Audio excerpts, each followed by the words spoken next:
In this last movie of this rather long series, you take a last look and do a final check on the scene before you hand it off to the animator.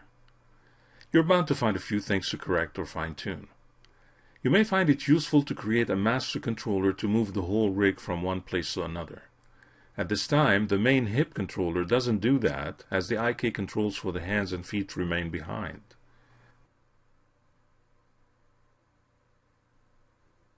Arguably, you could select the hand IK controllers and link them to the main COM controller. Because you're linking them after freezing their transforms, you're likely to have problems when transforming them back to zero again. The order is important, as explained in the previous movie. Luckily, although the IK controllers have custom attributes, their transform tracks aren't wired to anything. This means you can safely freeze their transforms again, so that it's evaluated after the hierarchical link. You wouldn't want to do that with the foot controllers though. You want to be able to bring the pelvis down into a crouch. So you could create a master controller set between the 2 feet at 0, 0, 0.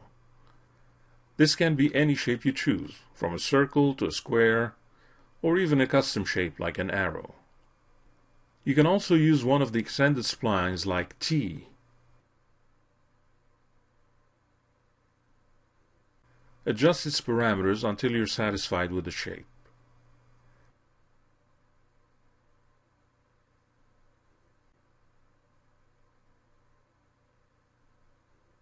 Choose a wire color for it. Make it unique so that it stands out. Ensure the shape is set at 0, 0, 0 and name it Zombie Main Controller. Link the foot controllers and the center of mass controller to it.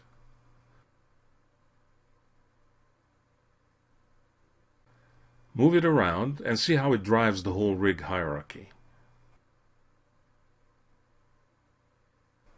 Select the main controller and freeze its transforms. Next, you'll do some wire color cleanup. You've used blue pretty much everywhere you were dealing with FK, and mainly red for IK. The foot controllers also happen to be IK controllers, so change their wire color accordingly. While looking at the feet area, consider the IK goals. These don't need to be so prominent in the viewport, as the animator won't need to select them. Select them and adjust their display size accordingly.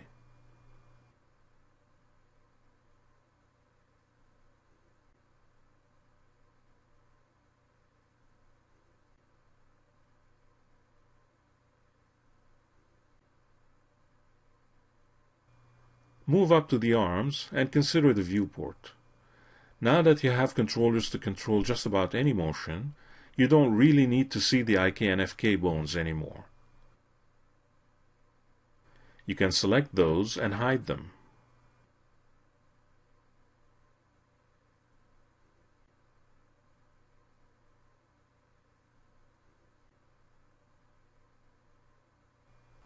Next, consider the FK controllers and their transform locks.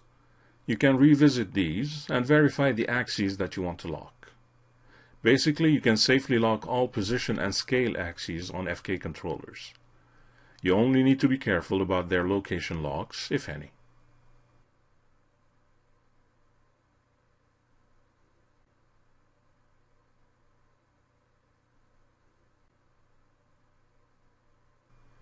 Additional adjustments you can make include the names of the attribute holder modifiers you have added. Instead of the generic name, you can change the modifier's name to something that makes sense.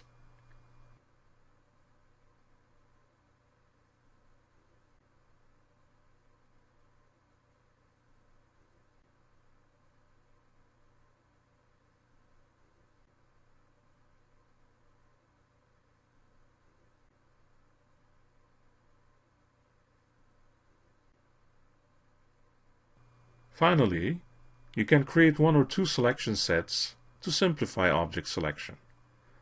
Perhaps you could create a selection set for the whole rig. This includes everything from skin bones to IK goals, helpers, and shape controllers. Name the selection set Complete Rig.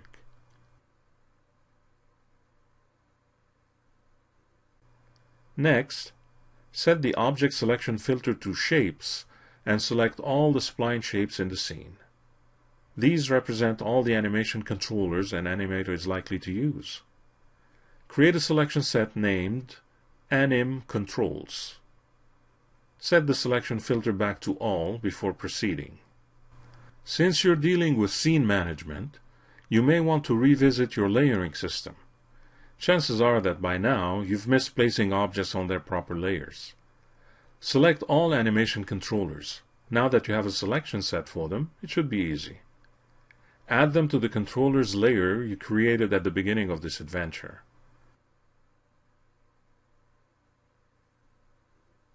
While you're at it, create a new layer to cater for all helper objects you created for this scene.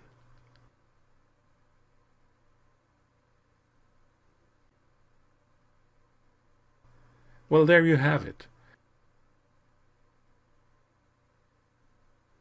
You can now unhide the geometry category and even set the shaded display to material color.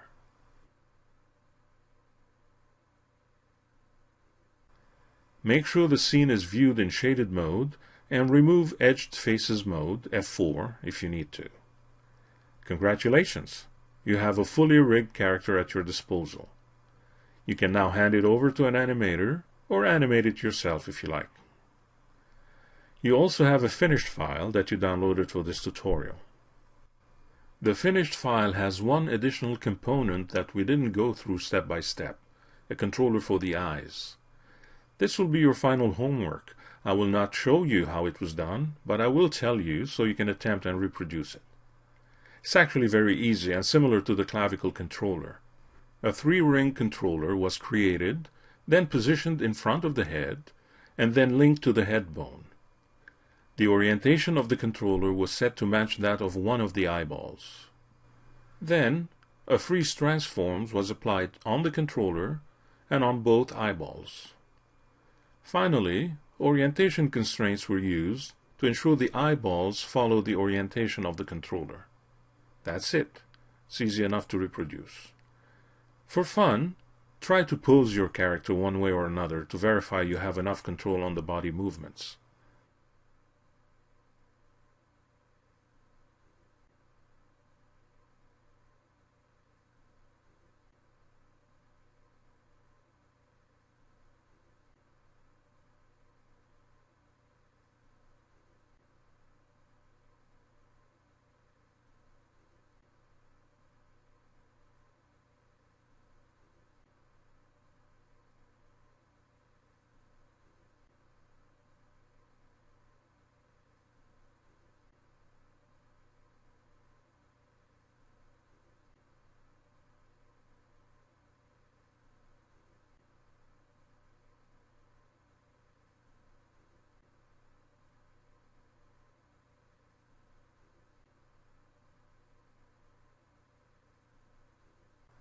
To go back to a stance pose, simply select the Anim Control selection set and reset its transforms to 0. Do not forget to zero out any custom attribute parameters you may have changed. Congratulations! You're now a bona fide rigger. It's up to you to apply what you have learned to your own personal projects. We hope you have enjoyed this series and thank you for watching. We'll talk again soon.